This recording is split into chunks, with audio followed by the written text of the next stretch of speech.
The Beryl Coronet.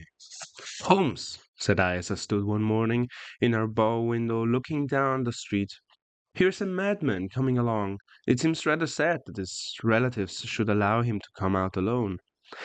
My friend rose lazily from his armchair and stood with his hands in the pockets of his dressing gown, looking over my shoulder. It was a bright, crisp February morning, and the snow of the day before still lay deep upon the ground. Shimmering brightly in the wintry sun down the center of Baker Street, it had been plowed into a brown, crumbly band by the traffic, but at either side and on the heaped up edges of the footpaths, it still lay as white as when it fell. The grey pavement had been cleaned and scraped, but was still dangerously slippery, so that there were fewer passengers than usual. Indeed, from the direction of the Metropolitan Station, no one was coming save the single gentleman whose eccentric conduct had drawn my attention. He was a man of about 50, tall, portly, and imposing, with a massive, strongly marked face and a commanding figure. He was dressed in a sombre yet rich style, in black frock coat, shining hat, neat brown gaiters, and well-cut pearl grey trousers. Yet his actions were in absurd contrast to the dignity of his dress and features, for he was running hard, with occasional little springs, such as a wary man who is little accustomed to set any tax upon his legs. As he ran, he jerked his hands up and down, and waggled his head, and writhed his face into the most extraordinary contortions. "What on earth can be the matter with him?" I asked. "He is looking up at the number of the houses."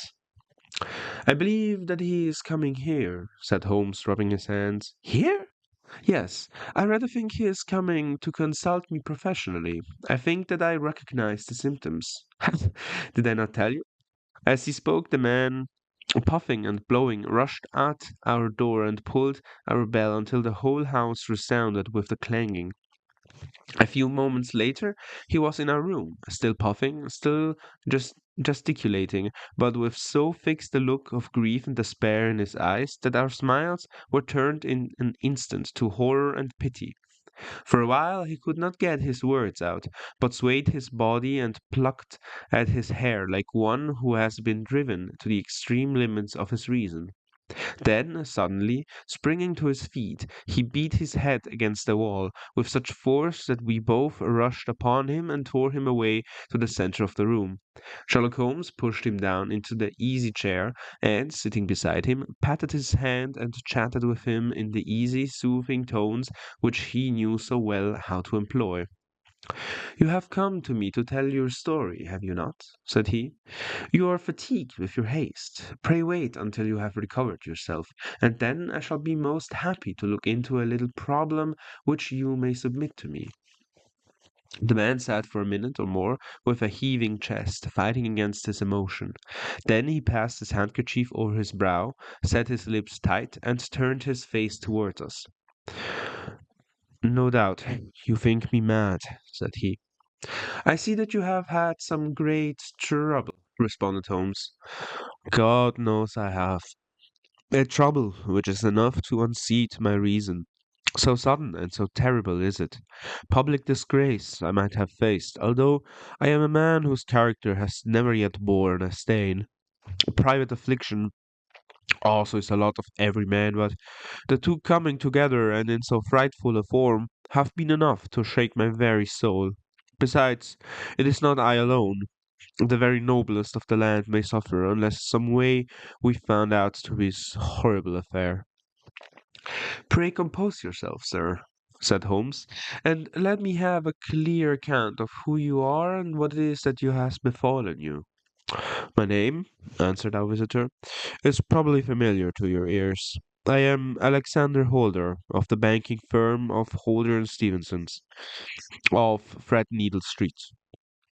The name was indeed well known to us as belonging to the senior partner in the second largest private banking concern in the city of London. What you could have happened, then, to bring one of the foremost citizens of London to this most pitiable pass? We waited, all curiosity, until, with another effort, he braced himself to tell his story. I feel that time is of value, said he. That is why I hastened here when the police inspector suggested that I should secure your cooperation. I came to Baker Street by the underground and hurried from there on foot, for the cabs go slowly through the snow. That is why I was so out of breath, for I am a man who takes very little exercise. I feel better now, and will put the facts before you as shortly and yet as clearly as I can. It is, of course, well known to you that in a successful banking business, as much depends upon our being able to find remunerative investments for our funds as upon our increasing our correction and the number of our depositors. One of our most lucrative means of laying out money is in the shape of loans, where the security is unimpeachable. We have done a good deal in this direction during the last few years, and there are many noble families to whom we have advanced large sums upon the security of their pictures, libraries, or plate. Yesterday morning I was seated in my office and the bank when a card was brought in to me by one of the clerks. I started when I saw the name, for it was that of none other than, well, perhaps even you, I had better not say one no more than it was a name which is a household word all over the earth, one of the highest, noblest, most exalted names in England. I was overwhelmed by the honor, and attempted, when he entered, to say so, but he plunged at once into business with the air of a man who wishes to hurry quickly through a disagreeable task. Mr. Holder, said he, I have been informed that you are in the habit of advancing money. The firm does so when the security is good, I answered. It is absolutely essential to me, said he, that I should have £50,000 at once. I could, of course, borrow so trifling a sum 10 times over from my friends, but I much prefer to make it a matter of business and to carry out that business myself. In my position, you can readily understand that it is unwise to place one's self under obligations. For how long, may I ask, do you want this sum? Next Monday I have a large sum due to me, and I shall then most certainly repay what you advance, with whatever interest you think it right to charge, but it is very essential to me that the money should be paid at once. I should be happy to advance it without further parley from my own private purse, said I, there were it not that the strain would be rather more than it could bear. If, on the other hand, I am to do it in the name of the firm, then, in justice to my partner, I must insist that, even in your case, every businesslike precaution should be taken. I should much prefer to have it so, said he, raising up a square black morocco case which he had laid beside his chair. You have doubtless heard of the Beryl Coronet? One of the most precious public possessions of the empire, said I. Precisely. He opened the case, and there, embedded in soft, flesh-colored velvet, lay the magnificent piece of jewelry which he had named. There are 39 enormous barrels, said he, and the price of the gold chasing is incalculable. The lowest estimate would put the worth of the coronet at double the sum which I have asked. I am prepared to leave it with you as my security. I took the precious case into my hands and looked in some perplexity from it to my illustrious client. You doubt its value? He asked. Not at all. I only doubt the propriety of my leaving it. You may set your mind at rest about that. I should not dream of doing so were it not absolutely certain that I should be able to for 4 days to reclaim it. It is a pure matter of form. Is the security sufficient? Ample. You understand, Mr. Holder, that I am giving you a strong proof of the confidence which I have in you, founded upon all that I have heard of you. I rely upon you not only be the discreet, and to refrain from all gossip upon the matter, but above all to present this coronet with every possible precaution, because I need not say that a great public scandal would be caused if any harm were to befall it. Any injury to it would be almost as serious as its complete loss, for there are no barrels in the world to match these, and it would be impossible to replace them. I leave it with you, however, with every confidence, and I shall call for it in person on Monday morning. Seeing that my client was anxious to leave, I said no more, but calling for my cashier, I ordered him to pay over 50 £1,000 notes. When I was alone once more, however, with the precious case lying upon the table in front of me, I could not but think with some misgivings of the immense responsibility which it entailed upon me. There could be no doubt that, as in a national possession, a horrible scandal will ensue if any misfortune should occur to it. I already regretted having ever consented to take charge of it, however, it was too late to alter the matter now, so I locked it up in my private safe and returned once more to my work. When evening came, I felt that it would be an imprudence to leave so precious a thing in the office behind me. Banker safes had been forced before now, and why should not be mine? If so, how terrible would be the position in which I found myself. I determined therefore that for the next few days I would always carry the case backward and forward with me, so that it might never be really out of my reach. With this intention, I called a cab and drove out my house at Streatham, carrying this jewel with me. I did not breathe freely until I had taken it upstairs and locked it in my bureau of my dressing room. And now a word as to my household, Mr. Holmes, for I wish you to thoroughly understand the situation. My groom and my page sleep out of the house and may be set aside altogether. I have three maidservants who had been with me at a number of years, and whose absolute reliability is quite above suspicion. Another, Lucy Parr, the second waiting maid, has only been in my service a few months. She came with an excellent character, however, and as has always given me satisfaction. She is a very pretty girl and has attracted admirers who have occasionally hung about the place. That is the only drawback which we have found to her, but we believe her to be a thoroughly good girl in every way. So much for the servants. My family itself is so small that it will not take me long to describe it. I am a widower and have an only son, Arthur. He has been a disappointment to me, Mr. Holmes, a grievous disappointment. I have no doubt that I am myself to blame. People tell me that I have spoiled him. Very likely I have. When my dear wife died, I felt that he was all I had to love. I could not bear to see him the smile fade even for a moment from his face. I have never denied him a wish. Perhaps it would have been better for both of us had I been sterner, but I meant it for the best. It was naturally my intention that he should succeed me in my business, but he was not of a business turn. He was wild, wayward, and, to speak the truth, I could not trust him in the handling of large sums of money. When he was young, he became a member of an aristocratic club, and there, having charming manners, he was soon the intimate of a number of men with long purses and expensive habits. He learned to play heavily at cards and to squander money on the turf, until he had again and again to come to me and implore me to give him an advance upon his allowance, that he might settle his debts of honor. He tried more than once to break away from the dangerous company which he was keeping, but each time the influence of his friend Sir George Burnwell was enough to draw him back again. And, indeed, I could not wonder that such a man as Sir George Burnwell should gain an influence over him, for he has frequently brought him to my house, and I have found myself that I could hardly resist the fascination of his manner. He is older than Arthur, a man of the world to his fingertips, one who had been everywhere, seen everything, a brilliant talker, and a man of great personal beauty. Yet, when I think of him in cold blood, far away from the glamour of this presence, I am convinced from his cynical speech and the look which I have caught in his eyes that he is one who should be deeply distrusted.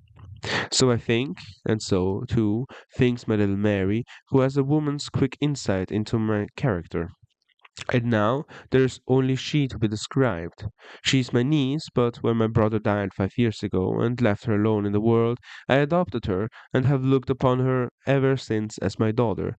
She is a sunbeam in my house, sweet, loving, beautiful, a wonderful manager and housekeeper, yet as tender and quiet and gentle as a woman could be. She is my right hand. I do not know what I could do without her. If only one matter, she has ever gone against my wishes. Twice my boy has asked her to marry him, for he loves her devotedly, but each time she has refused him. I think that if anyone could have drawn him into the right path, it would have been she, and that his marriage might have changed his whole life. But now, alas, it is too late, forever too late. Now, Mr. Holmes, you know the people who live under my roof, and I shall continue with my miserable story. When we were taking coffee in the drawing room that night after dinner, I told Arthur and Mary my experience, and of the precious treasure which we had under our roof, suppressing only the name of my client. Lucy Parr, who had brought in the coffee, had, I am sure, left the room, but I cannot swear that the door was closed. Mary and Arthur were much interested, and wished to see the famous coronet, but I thought it better not to disturb it. "Where have you put it?" asked Arthur. "In my own bureau." "Well, I hope to goodness the house won't be burgled during the night." "It is locked up," I answered. "Oh, and any old key will fit that bureau. When I was a youngster I have opened it myself with the key of the box room cupboard." He often had a wild way of talking, so that I thought little of what he said. He followed me to my room, however, that night with a very grave face. "Look here, Dad," said he with his eyes cast down. "Can you let me have £200?" "No, I cannot," I answered sharply. "I have been far too generous with you in money matters." "You have been very kind," said he, "but I must have this money or else I can never show my face inside the club again." "And a very good thing too," I cried. "Yes, but you would not have me leave it a dishonored man," said he. "I could not bear the disgrace. I must raise the money in some way, and if you will not let me have it, then I must try other means." I was very angry, for this was the third demand during the month. "You shall not have a farthing from me." On which he bowed and left the room without another word. When he was gone, I unlocked my bureau, made sure that my treasure was safe, and locked it again. Then I started to go round the house to see that all was secure, a duty which I usually leave to Mary, but which I thought it well to perform myself that night. As I came down the stairs, I saw Mary herself at the side window of the hall, which she closed and fastened as I approached. "Tell me, Dad," said she, looking, I thought, a little disturbed, "did you give Lucy the maid leave to go out tonight?" "Certainly not." "She came in just now by the back door. I have no doubt that she has only been to the side gate to see someone, but I think that it is hardly safe, and should be stopped." "You must speak to her in the morning, or I will if you prefer it. Are you sure that everything is fastened?" "Quite sure, Dad." "Then good night." I kissed her and went up to my bedroom again, where I was soon asleep. I am endeavoring to tell you everything, Mr. Holmes, which may have any bearing upon the case, but I beg that you will question me upon any point which I do not make clear. "Oh, on the contrary, your statement is singularly lucid." I come to a part of my story now in which I should wish to be particularly so. I am not a very heavy sleeper, and the anxiety in my mind tended, no doubt, to make me even less so than usual. About 2 in the morning, then, I was awakened by some sound in the house. It had ceased ere I was wide awake, but it had left an impression behind it, as though a window had gently closed somewhere. I lay listening with all my ears. Suddenly, to my horror, there was a distinct sound of footsteps moving softly in my next room. I slipped out of bed, all palpitating with fear, and peeped round the corner of my dressing room door. "Arthur!" I screamed. "You villain! You thief! How dare you touch that coronet?" The gas was half up, and I had left it, and my unhappy boy, dressed only in his shirt and trousers, was standing beside the light, holding the coronet in his hands. He appeared to be wrenching at it, or bending it with all his strength. At my cry he dropped it from his grasp and turned as pale as death. I snatched it up and examined it. One of the gold coroners, with 3 of the barrels in it, was missing. "You blackguard!" I shouted beside myself with rage. "You have destroyed it. You have dishonored me forever. Where are the jewels which you have stolen?" "Stolen?" he cried. "Yes, you thief!" I roared, shaking him by the shoulder. "They are not missing. There can't be any missing. said he. There are three missing, and you know where they are. Must I call you a liar as well as a thief? Did I not see you trying to tear off another piece? You have called me names enough, said he. I will not stand it any longer. I shall not say another word about this business, since you have chosen to insult me. I will leave your house in the morning and make my own way in the world. You shall leave in the hands of the police, I cried half mad with grief and rage. I shall have this matter probed to the bottom. You shall learn nothing from me. And said he with a passion such that I should not have thought was his nature. If you choose to call the police, let the police find what they can. By this time the whole house was astir, for I had raised my voice in anger. Mary was the first to rush into my room, and at the sight of the coronet and of Arthur's face, she read the whole story, and with a scream fell down senseless to the ground. I sent the housemaid for the police and put the investigation into their hands at once, when the inspector and the constable entered the house. Arthur, who had stood sullenly with his arms folded, asked me whether it is my intention to charge him with theft. I answered it had ceased to be a private matter, but had become a public one, since the ruined coronet was national property. I was determined that the law should have its way in everything. At least, said he, you will not have me arrested at once. That would not be your advantage as well as mine if I might leave the house for 5 minutes. That you may get away, or perhaps that you may conceal what you have stolen, said I. And then realizing the dreadful position in which I was placed, I implored him to remember that not only my honor, but that of one who was far greater than I was at stake, and that threatened to raise a scandal which would convulse the nation. He might avert it all if he would but tell me what he had done with the three missing stones. You may as well face the matter, said I.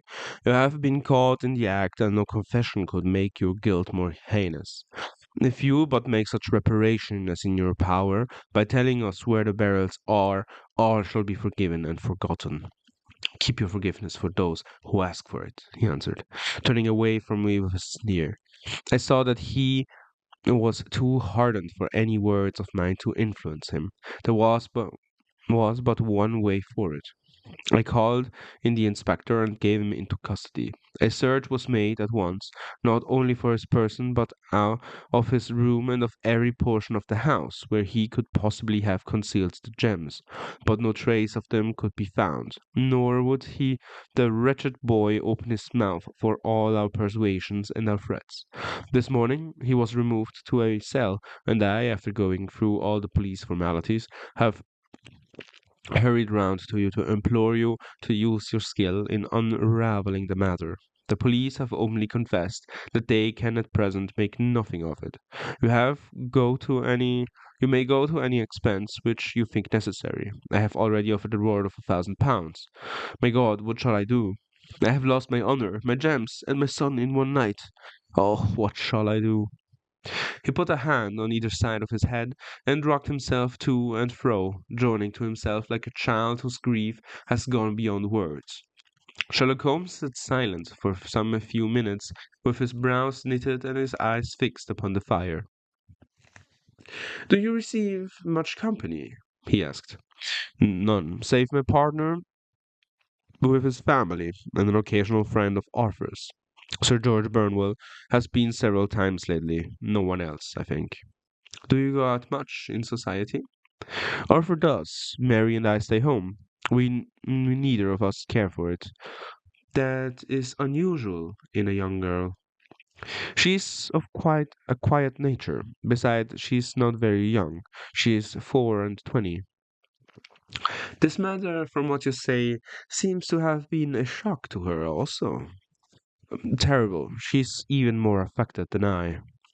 You have neither of you any doubt as to your son's guilt? How can we have when I saw him with my own eyes with the coronet in his hands? I hardly consider that a conclusive proof. Was the remainder of the coronet at all injured? Yes, it was twisted.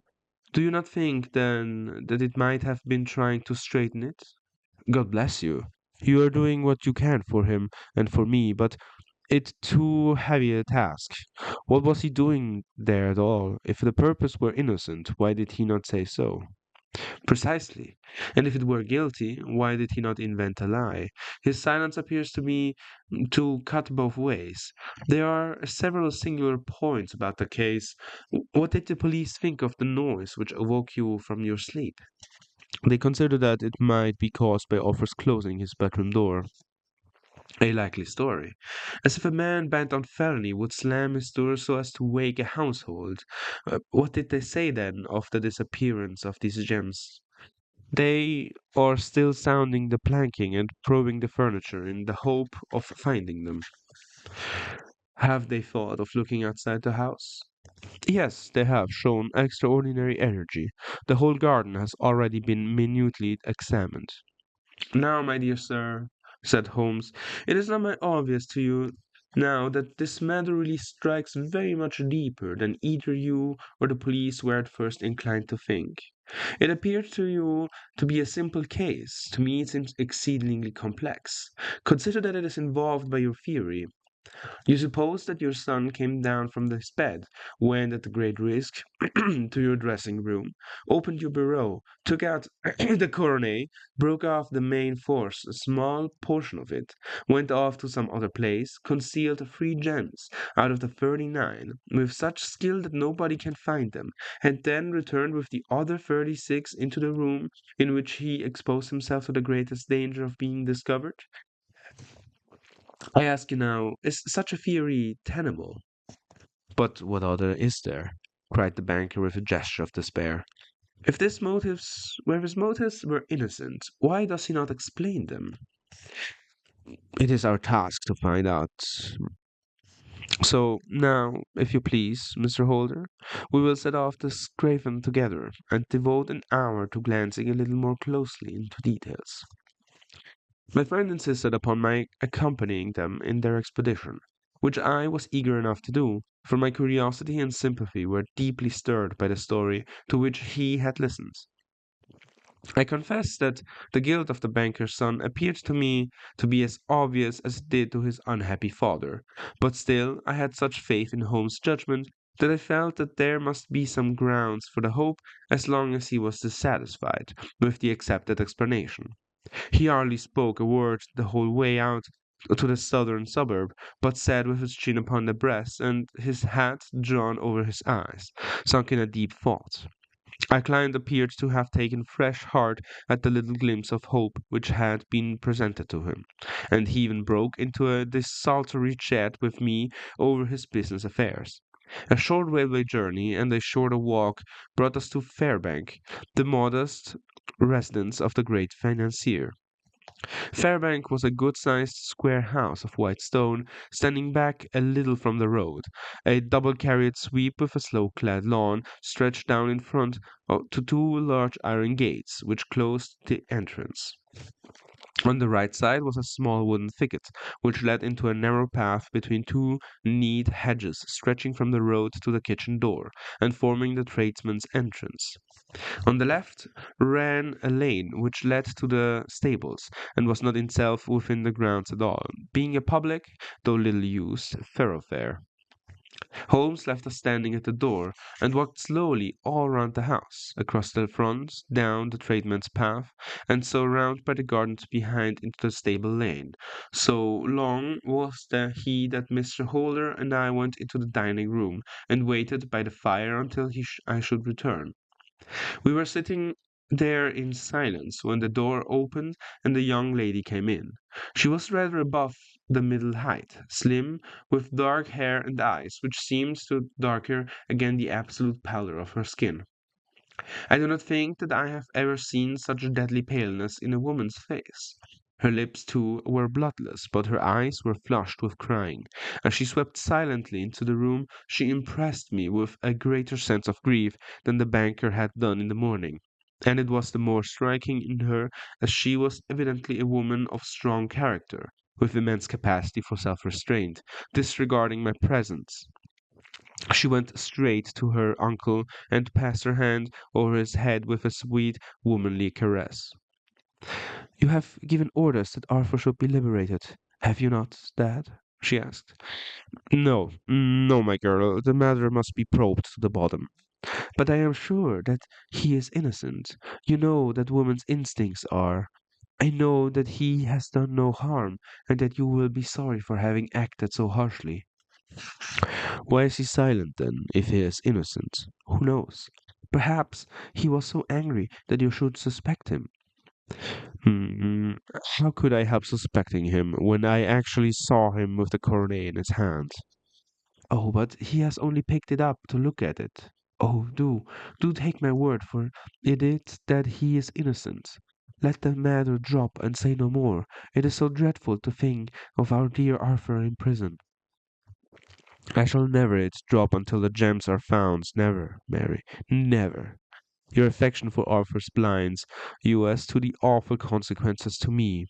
Far from hushing me the things up, I have brought a gentleman down from London to inquire more deeply into it.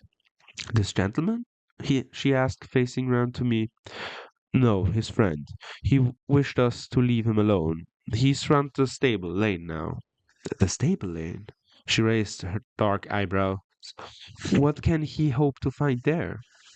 Ah, this, I suppose, is he. I trust, sir, that you will succeed in proving that I feel sure in the truth that my cousin Arthur is innocent of his crime. I fully share your opinion, and I trust with you that we may prove it, returned Holmes, going back to the mat to knock the snow from his shoes. I believe I have the honor of addressing Miss Mary Holder. Might I ask you a question or two? Pray do so, sir. If I may help to clear the horrible affair up. You heard nothing yourself last night, said Sherlock Holmes. Nothing. Until my uncle here began to speak loudly, I heard that I came down. You shut up the windows and doors the night before. Did you fasten all the windows? Yes. Were they all fastened this morning? Yes. You have a maid who has a sweetheart. I think that you remarked to your uncle last night that she had been out to see him. Yes, she was the girl who waited in the drawing room, and who may have heard uncle's remarks about the coronet. I see you infer that she may have gone out to tell her sweetheart, and that the two may have planned the robbery. But what is the good of all these vague theories? Cried the banker impatiently, when I have told you that I saw Arthur with the coronet in his hands. Wait a little, Mr. Holder. We must come back to that. About this girl, Miss Holder. You saw her return by the kitchen door, I presume? Yes, when I went to see if the door was fastened for the night, I met her slipping in. I saw the man too, in the gloom. Do you know him? Yes. He is the greengrocer who brings our vegetable round. His name is Francis Prosper.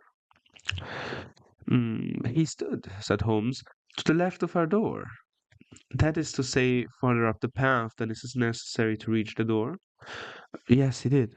And he is a man with a wooden leg. Something like fear sprang up the young lady's expressive black eyes. Why, you are like a magician, said she.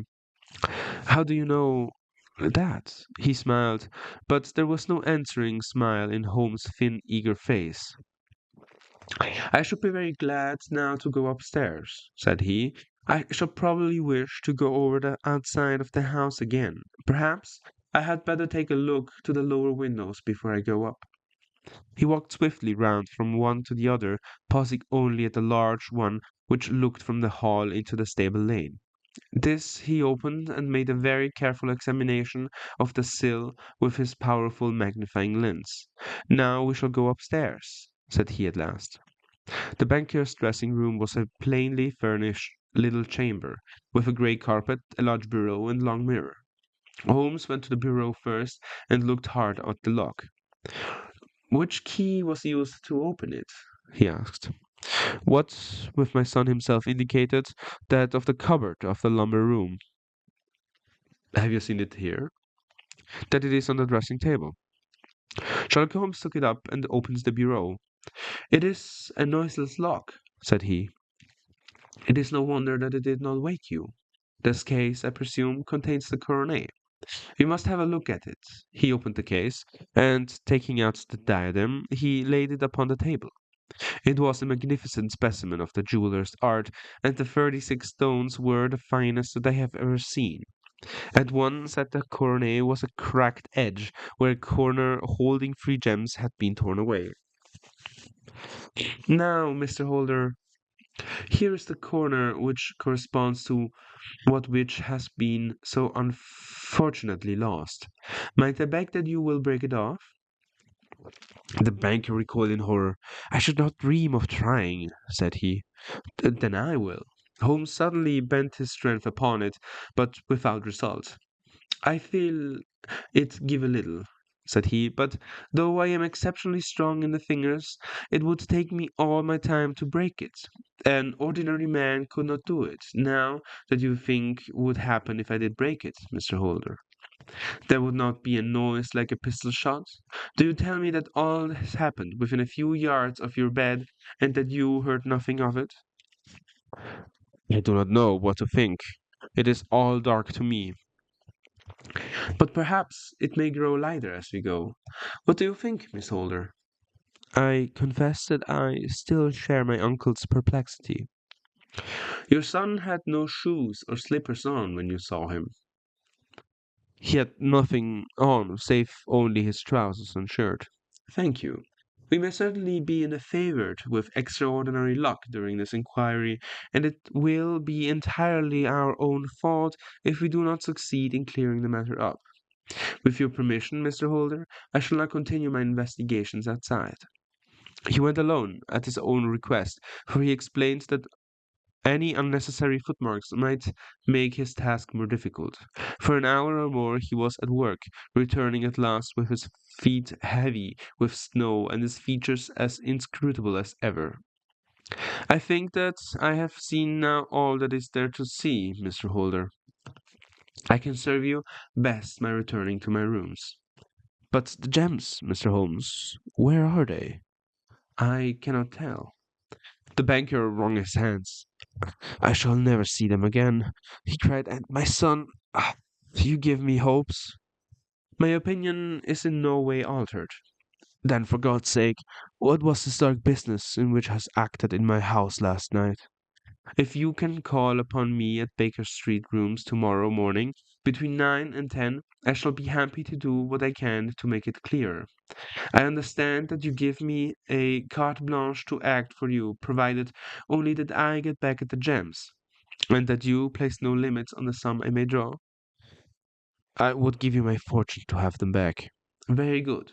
I shall look into the matter between this and then. Goodbye. It is just possible that I may have come over here again before evening." It was obvious to me that my companion's mind was now made up about the case, although what these conclusions were was more than I could even dimly imagine. Several times during our homeward journey I endeavored to sound him upon the point, but he always glided away to some other topic, until, at last, I gave it over in despair. It was not yet 3 when we found ourselves in our rooms once more. He hurried to his chamber, and was down again in a few minutes, dressed as a common loafer, with his collar turned up, his shiny, seedy coat, his red cravat, and his worn boots. He was a perfect sample of the class. "I think that this should do," said he, glancing into the glass above the fireplace. "I only wish that you could come with me, Watson, but I fear that I won't do it. May be on the trail in this matter, or I may be following a will-o'-wisp, but I shall soon know which is it. I hope that I may be back in a few hours." He cut a slice of beef from the joint upon his sideboard, sandwiched it between the 2 rounds of bread, and thrusting his rude meal into his pocket, he started off upon his expedition. I had just finished my tea when he returned, evidently in excellent spirits, swinging an old elastic saddle boot in his hand. He chucked it down into a corner and helped himself to a cup of tea. "I only looked in as I passed," said he. "I am going right on." "Where to?" "Oh, to the other side of the West End. It may be some time before I get back. Don't wait up for me in case I should be late." How are you getting on? Oh, so. Nothing to complain of. I have been out for the Stratham since I saw you last, but I did not call at the house. It is very sweet little problems, and I should not have missed it for a good deal. However, I must not sit gossiping here, but must get these disreputable clothes off and return to my highly respectable self. I could not see by his manner that he had stronger reasons for dissatisfaction than his words alone should imply. His eyes twinkled, and there was even a touch of color upon his sallow cheeks. He hastened upstairs, and a few minutes later I heard the slam of the hall door, which told me he was off once more upon his congenital hunt. I waited until midnight, but there was no signs of his return, so I retired to my room. It was no uncommon thing for him to be away for days and nights on end when he was hot upon a scent, so that his lateness caused me no surprise. I do not know at what hour he came in, but when I came down to breakfast in the morning, there he was with his cup of coffee in one hand and the paper in the other, as fresh and trim as possible. "You will excuse my beginning without you, Watson," said he, "but you remember that our client has rather an early appointment this morning." "Why is it after 9 now?" I answered. "I should not be surprised if that were he. I thought I heard a ring." It was, indeed, a friend, the financier. I was shocked by the change which had come over him, for his face, which was naturally of a broad and massive mold, was now pinched and fallen in, while his hair seemed to me at least a shade whiter. He entered with a weariness and lethargy which was even more painful than his violence of the morning before, and he dropped heavily into the armchair which I pushed forward for him. "I do not know what I have done to be so severely tried," said he. "Only 2 days ago I was happy and a prosperous man, without a care in the world, and now I am left to a lonely and dishonored age. One sorrow comes close upon the heels of another. My niece, Mary, has deserted me." "Deserted you?" "Yes. Her bed this morning had not been slept in, and her room was empty, and a note for me lay upon the hall table. I had said to her last night, in sorrow and not in anger, that if she had married my boy all might have been well with him. Perhaps it was thoughtless of me to say so. It is to that remark that she refers to in this note. My dearest uncle, I feel that I have brought trouble upon you, and that I had acted differently this terrible misfortune might never have occurred. I cannot, with this thought in my mind, ever again be happy under your roof, and I feel that I must leave you forever. Do not worry that my future, for that is provided for, and, above all, do not search for me, for it will be fruitless labor and an ill service to me. In life or in death, I am ever loving, Mary." What could she mean by that note, Mr. Holmes? Do you think it points to suicide? No, no, nothing of the kind. It is perhaps the best possible solution. I trust, Mr. Holder, that you are nearing the end of your troubles. You say so. You have heard something, Mr. Holmes. You have learned something. Where are the gems? You would not think 1,000 a pound apiece an excessive sum for them? I would pay 10. That would be unnecessary. 3,000 will cover the matter, and there's a little reward, I fancy. Have you have you your checkbook? Here's a pen. Better make it out for 4,000 pounds. With a dazed face, the banker made out the required check. Holmes walked over to his desk, took out a little triangular piece of gold with 3 gems in it, and threw it down upon the table. With a shriek of joy, our client clutched it up. "You have it! I am saved! I am saved!" The reaction of joy was as passionate as his grief had been, and he hugged his recovered gems to his bosom. "There is one other thing you owe, Mr. Holder," said Sherlock Holmes rather sternly. "Oh, he caught up a pen. "Name the sum, and I will pay it." No, the debt is not to me. You a very humble apology to the noble lad, your son, who has carried himself in this matter as I should be proud to see my own son do, should I ever chance to have one. Then it was not Arthur who took them? I told you yesterday, and I repeat today that it was not him. You are sure of it?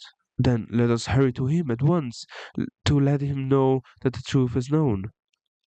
He knows it already. When I had cleared it all up, I had an interview with him, and finding that he would not tell me the story, I told it to him, on which he had to confess that I was right and to add the very few details which were not yet quite clear to me.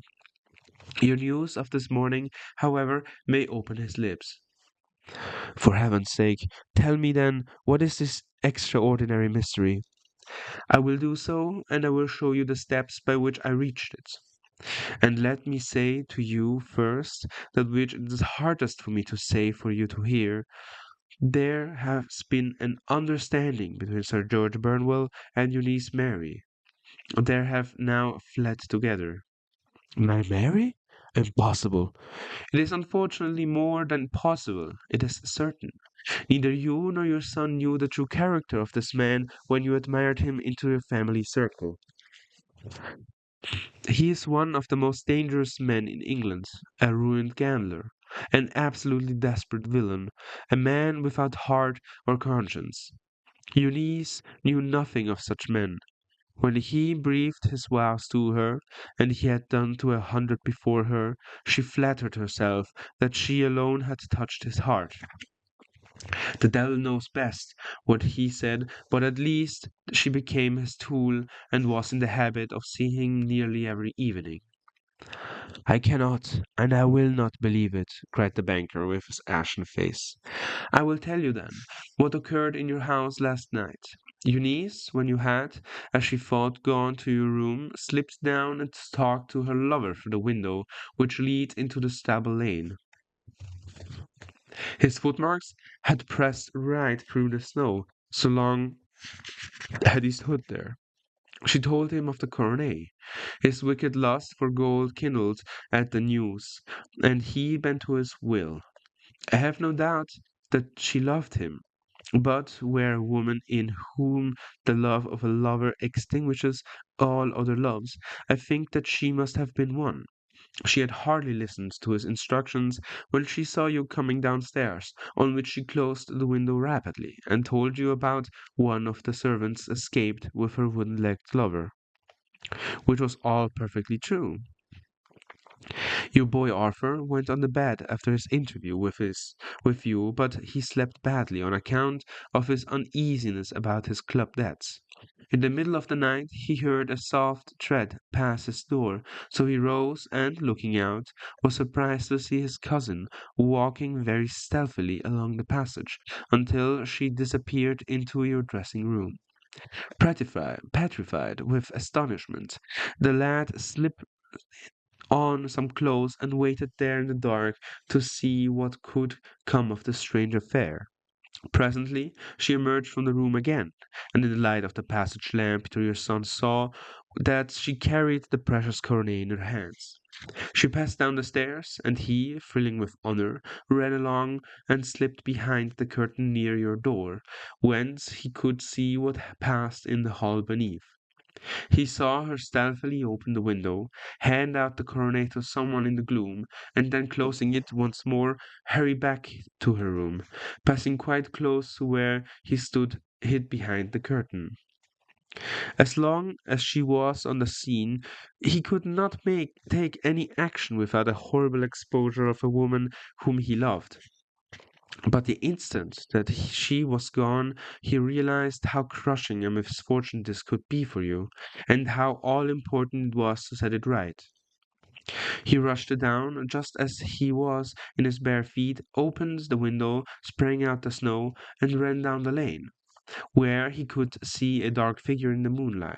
Sir George Burnwell tried to get away, but Arthur caught him, and there was a struggle between them, your lad tugging at one side of the coronet, and his opponent at the other. In the scuffle, your son struck Sir George and cut him over the eye. Then something suddenly snapped, and your son, finding that he had the coronet in his hands, rushed back, closed the window, ascended to your room, and had just observed that the coronet had been twisted in the struggle and was endeavoring to straighten it when you appeared upon the scene. "Is it possible?" gasped the banker. You then roused his anger by calling him names at a moment when he felt that he had deserved your warmest thanks. He could not explain the true state of affairs without betraying one who certainly deserved little enough consideration at his hands. He took the more chivalrous view, however, and preserved her secret. And that was why she shrieked and fainted when she saw the coronet, cried Mr. Holder. Oh my God, what a blind fool I have been! And his asking to be allowed to go out for 5 minutes.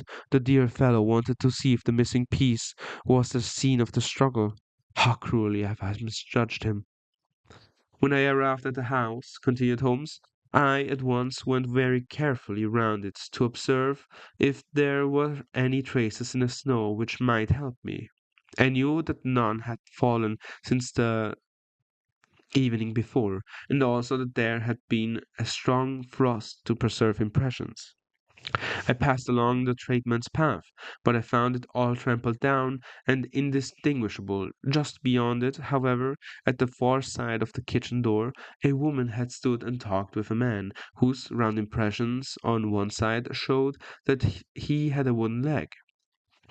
I could even tell that they had been disturbed, for the woman had run back swiftly to the door, and she was shown by the deep toe and light heel marks, while Wooden Leg had waited a little and then had gone away. I thought at the time that this might be the maid and her sweetheart of whom you had already spoken to me, and inquiry showed it was so.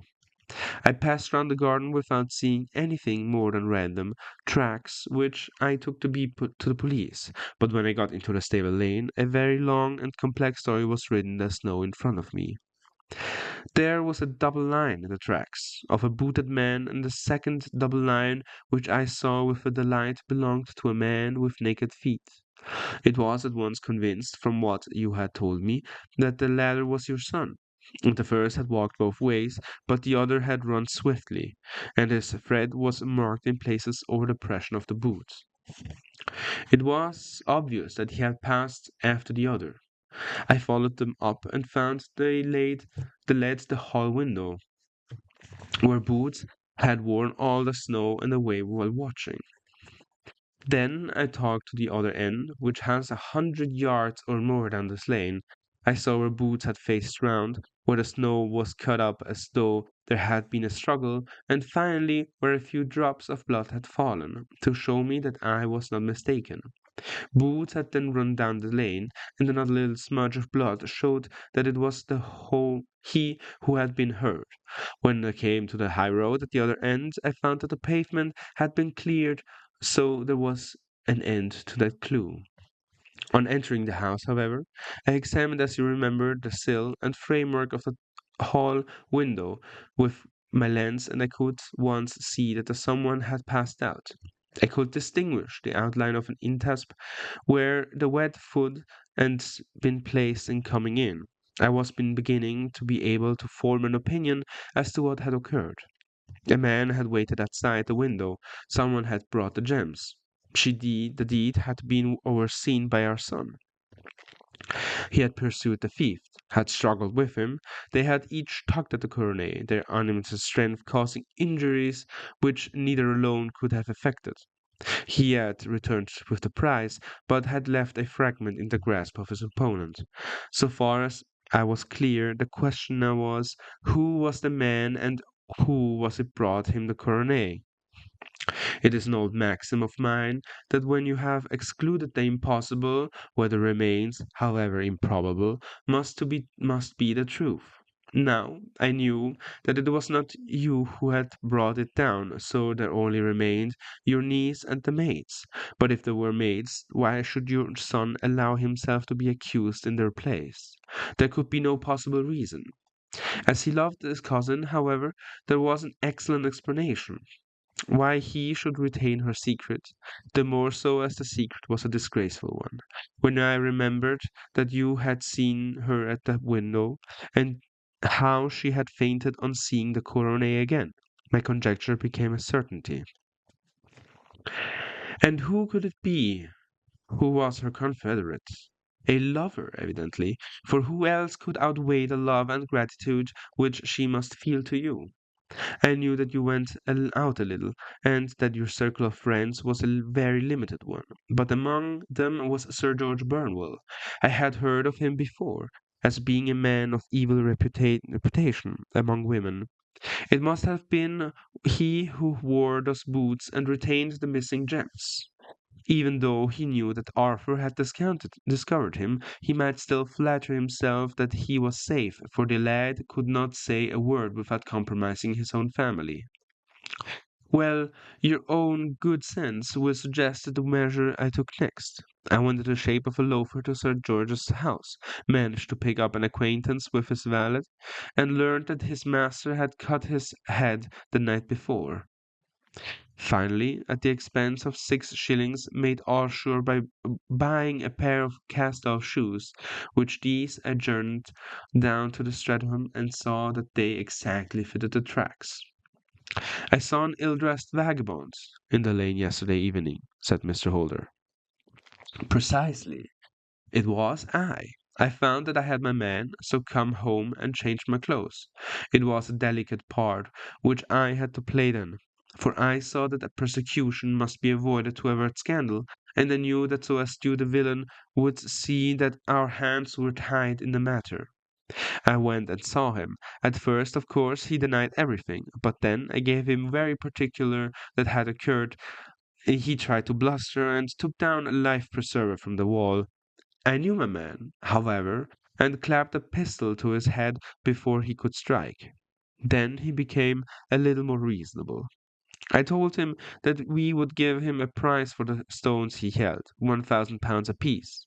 That brought out the first signs of grief that he had shown. "Why, dash it all," said he, "I've let them go the 600 for free." I soon managed to get the address at the receiver, who had them on promising him that there would be no prosecution. Off I said to him, and after much chaffering I got out the stones at £1,000 apiece. Then I looked up in your son and told him that all was right, and eventually got to my bed about 2 o'clock after what I may call a really hard day's work. "A day which has saved England from a great public scandal," said the banker, rising. "Sir, I cannot find words to thank you, but you shall not find me ungrateful for what you have done. Your skill has indeed exceeded all that I have heard of it, and now I must fly to my dear boy to apologize to him for the wrong which I have done to him. As to what you tell me of poor Mary, it goes to my very heart. Not even your skill can inform me where she is now." "I think that we may safely say," returned Holmes, "that she is wherever Sir George's Burnwell is. It is equally certain, too, that whatever her sins are, they will soon receive a more than sufficient punishment."